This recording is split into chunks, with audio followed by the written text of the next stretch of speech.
Segitunya kelakuan Kadrun demi Anies terpilih jadi presiden sampai memfitnah Yeni Wahid, ditulis oleh Ferry Padli dari laman siwar.com. Kabar hoax bahwa Yeni Wahid mendukung Anies Baswedan. Video itu awalnya muncul di akun YouTube Radar Istana. Judulnya, Yeni Wahid ajak Gus Durian dukung Anies, tantangan untuk Cak Imin.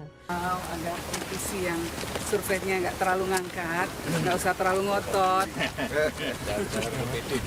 Saya rasa yang paling utama ya, Ketua Umum PKB itu tidak boleh kemudian mengambil posisi berseberangan dengan NU. Kasihan umat di bawah. Itu merupakan hak politik Yeni Wahid ya untuk mendukung Anies Baswedan. Sah-sah saja dan tidak boleh dilarang. Ini hak politik ya yang juga kemudian diinterpretasikan, dianalisis oleh sejumlah pakar tentang fenomena Yeni Wahid atau putrinya Gus Dur yang sulung ini yang tampaknya sudah memberikan pilihan politik ya untuk mendukung Anies Baswedan ya. Baru-baru ini muncul berita yang berjudul Yeni Wahid ajak Gus Durian untuk dukung Anies Baswedan. Di berita itu disebutkan putri Gus Dur tersebut mendukung Anies pada Pilpres 2024 mendatang. Hal ini jelas menguntungkan Anies karena dengan Yeni bergabung dengan kelompok Kadrun, kalangan Nahdliyin akan menjadi kekuatan baru bagi pemenangan Anies. Di situ juga disampaikan puja-puji kepada Anies setinggi bintang di langit. Dukungan kepada Gubernur DKI tersebut sebagai capres dikatakan semakin hari terus bertambah. Beberapa politisi dan ormas merapat ke Anies dalam rangka membangun kekuatan bersama. Juga dijelaskan saat menjabat sebagai Gubernur DKI, Anies syarat akan prestasi.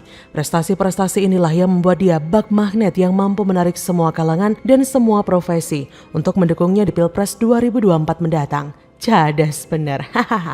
Ketahuan banget ya kalau media yang memberitakan Yeni Wahid bukan media mainstream, tapi media abal-abal yang penulisnya adalah buzzer Anies. Dan seperti yang telah diduga sebelumnya, berita ini disebarluaskan oleh para kadrun di medsos.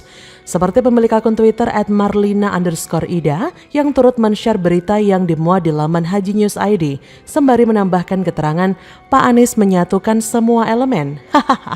Elemen air, tanah, api, dan udara kali ya. Emangnya Pak Anies itu avatar? Mirisnya yang meretweet atau yang membagikan ulang cuitan Marlina itu cukup banyak, mencapai 441 akun.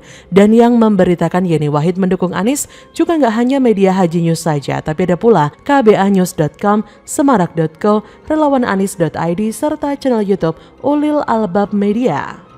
Wah, salut banget sama kadrun Cyber Army. Meskipun capres yang mereka dukung gak jelas prestasinya apa, selain dari kelebihan bayar dan jago ngeles, tapi mereka tetap gencar menaikkan citra Anies di dunia maya, sampai-sampai mengorbankan Yeni Wahid pula. Gak terima dituduh mendukung Anies, Yeni pun langsung angkat bicara. Melalui jubirnya Imron Rashidi Hamid, ia mengatakan kalau dirinya sama sekali tidak memberikan dukungan kepada Anies di Pilpres 2024. Kata Imron dengan nada yang sangat meyakinkan, tidak benar Ibu Yeni Wahid telah memberikan dukungan ke Anies Baswedan dalam Pilpres 2024. Imron pun menjelaskan selama ini Yeni tidak pernah sekalipun menggelar pertemuan dengan Anies, apalagi sampai membahas komitmen segala. Lantas kalau begitu siapa capres yang akan Yeni dukung? Tentu dia akan mendengar masukan-masukan dari kalangan Nahdliyin dulu dan dari kiai-kiai NU. Jadi fix ya, Yeni sama sekali tidak mendukung Anies. Bahkan ia sampai saat ini belum menentukan pilihan siapa capres yang akan didukung pada Pilpres 2024. Segitunya ya kelakuan kadrun demi memenangkan Anies sampai tega memfitnah putri Gus Dur segala. Hati-hati loh, ntar kualat baru tahu rasa. Lagian juga logikanya nggak akan mungkin Yeni itu mendukung Anies. Kenapa demikian? Karena keduanya bertolak belakang dalam pandangan politik. Yeni jelas pola pikirnya gak jauh dari bapaknya yang lebih mengedepankan Islam yang lebih moderat, menghargai keberagaman, pluralisme, serta pembawa kedamaian. Sedangkan Anies kita tahu sendirilah kelakuannya seperti apa. Merangkul kelompok radikal dan intoleran. Ia gak segan-segan bergandengan tangan dengan Imam Jumbo yang gak ada akhlak si Rizik Syihab itu demi terpilih jadi gubernur DKI. Yang kita tahu sendiri kelakuan Rizik itu selama ini seperti apa. Sangat menjijikkan Ferguson. Bayangin aja, ia yang dijuluki imam besar oleh FPI itu pernah 3 kali masuk penjara dengan kasus yang berbeda-beda. Hadah, males banget ya. Nah, kalau nanti Anies jadi presiden, otomatis si Rizik ini bakal dapat jabatan. Bisa jadi ditunjuk sebagai menak atau perdana menteri oleh gubernur idola ex anggota FPI dan HTI tersebut. Serta Novel Bamukmin jadi Menko Polhukam. Emangnya Yeni mau negeri ini punya menteri agama dari kalangan kadrun?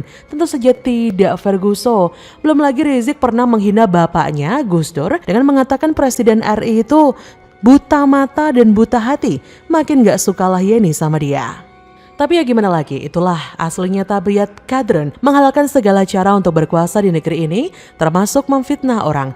Dan orang-orang kayak gini akan semakin sistematis, masif, serta terstruktur nyebarin hoax kalau Anies terpilih jadi presiden.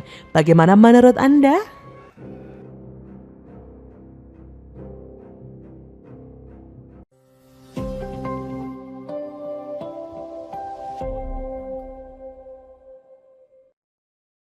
Anas Urbaningrum akan bebas 2 bulan lagi, pembalasan dendam akan nyata terlaksana, mimpi buruk untuk klan Cikeas. Menjadi saksi fakta. Saya tidak mengharapkan awalnya untuk menjadi saksi meringankan. Karena saksi fakta itulah sesungguhnya posisi Pak SBY dan Mas Ibas. Ingin menyelesaikan masalah Kongres, ya kan, itu gampang. Saya memberikan saran kepada penyidik jelas sekali, ya, dipanggil yang bersangkutan otomatis semua saksi-saksi kan sudah dipanggil ya. Kemudian semua calon dipanggil. Kemudian panitia itu dipanggil juga. Karena apa? Mas Ibas itu kenapa saya memberikan saran kepada KPK, Mas Ibas dan Pak SBY dipanggil, otomatis Mas Ibas ini kan sebagai SC Kongres ya kan. Kemudian Pak SBY ini kan sebagai Dewan Pembina. Dewan Pembina dalam Kongres itu adalah penanggung jawab acara Kongres di Bandung. Yakinkan semua itu adalah fitnah, bahwa tidak benar, bahwa apa yang selama ini dituduhkan kepada saya terkait dengan Hambalang, karena sesungguhnya saya tidak mengerti dan saya tidak tahu apa itu Hambalang dan bagaimana peristiwa kasusnya. Pidana pokok Anas Urbaningrum yang saat ini mendekam di Lapas Sukamiskin telah habis. Mantan Ketua Umum Partai Demokrat itu segera menghirup udara bebas pada tahun ini 2022. Kepala Lapas Sukamiskin Eli Yuzar mengatakan pidana pokok Anas 8 tahun penjara ditambah denda 300 juta dengan ketentuan jika tidak dibayar diganti kurungan selama 3 bulan. Kata Kalapas Sukamiskin 26 Agustus, sejauh yang saya ingat Anas Urbaningrum itu pidana pokoknya sudah habis, dia tinggal pidana denda dan uang pengganti. Besarnya berapa saya lupa rinciannya. Terkait waktu pasti Anas bebas dari lapas, Eli mengatakan tak begitu ingat. Yang pasti mantan Ketua Umum Partai Demokrat tersebut kemungkinan besar segera bebas tahun ini. Seperti diketahui, Hakim Mahkamah Agung kembali menyunat hukuman narapidana kasus korupsi melalui putusan peninjauan kembali. Kali ini vonis mantan Ketua Umum Demokrat Anas Urbaningrum yang disunat menjadi 8 tahun penjara. Sebelumnya, Anas diadili terkait kasus pencucian uang. Di tingkat kasasi, Anas dihukum 14 tahun penjara dan denda 5 miliar rupiah, subsidiar 1 tahun 4 bulan kurungan. Selain itu, Anas juga diwajibkan membayar uang pengganti sebesar 57 miliar rupiah kepada negara. Tak terima atas putusan kasasi, Anas mengajukan PK pada Juli 2018. Dalam putusan PK yang dihadiri Wakil Ketua MA Bidang Non-Yudisial Sunarto dan anggota majelis yaitu Andi Samsan Ngandro, serta Profesor M. Askin, mengurangi hukuman Anas menjadi 8 tahun, ditambah denda 300 juta rupiah, subsidiar 3 bulan.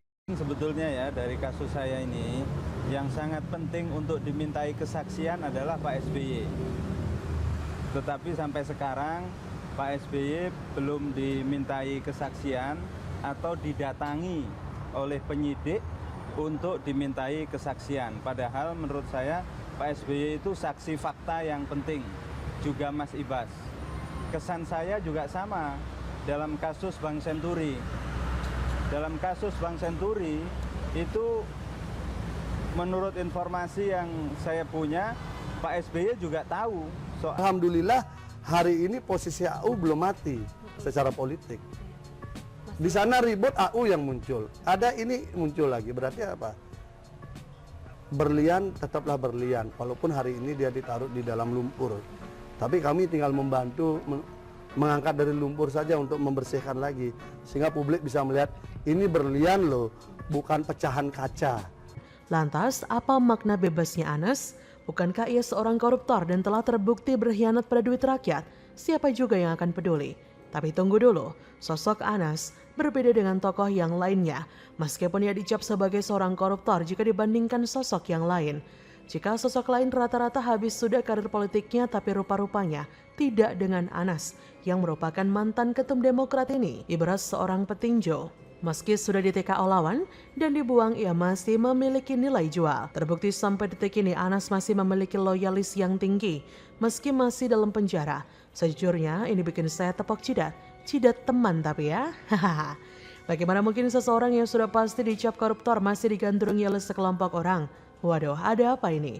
Ada berbagai riset kecil-kecilan kemudian membuat sebuah kesimpulan jika seorang Anas Urbaningrum masihlah sedikit memiliki magnet elektoral, setidaknya di circle kelompok mereka, dan diduga ada sejumlah agenda untuk partai yang pernah membesarkan namanya sekaligus menghantarkan dirinya ke penjara. Lantas apakah setelah bebas nanti Anas akan kembali ke dunia politik? Seperti yang sudah saya singgung di atas, Anas dikenal sebagai mantan ketum Demokrat yang kemudian terjerat korupsi.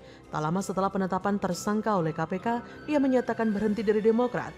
Anas rupanya akan kembali ke kancah politik, tapi terbentur dengan undang-undang yang berlaku. Ia bisa bebas berpolitik atau masuk sebagai pengurus partai dengan setelah terhitung 5 tahun dari masa bebasnya. Dengan demikian maka hak politik Anas barulah akan pulih pada 2027 mendatang. Sosok Anas ini dalam percaturan politik bisa menjadi momok bagi Demokrat itu sendiri. Nampaknya ada dendam kesumat yang masih menyala dalam dadanya Anas. Seiring bebasnya Anas nanti, apakah ini yang menjadi salah satu pemicu kesehatan SBY sampai terpuruk? Anas Urbaningrum bukanlah politikus kaleng-kaleng, minimal dengan masih adanya loyalis. Meski ia dipenjara, setidaknya menunjukkan kepada semua kalangan ia masih memiliki nyawa dan akan mengikis habis Demokrat juga AHY. Bagaimana menurut Anda?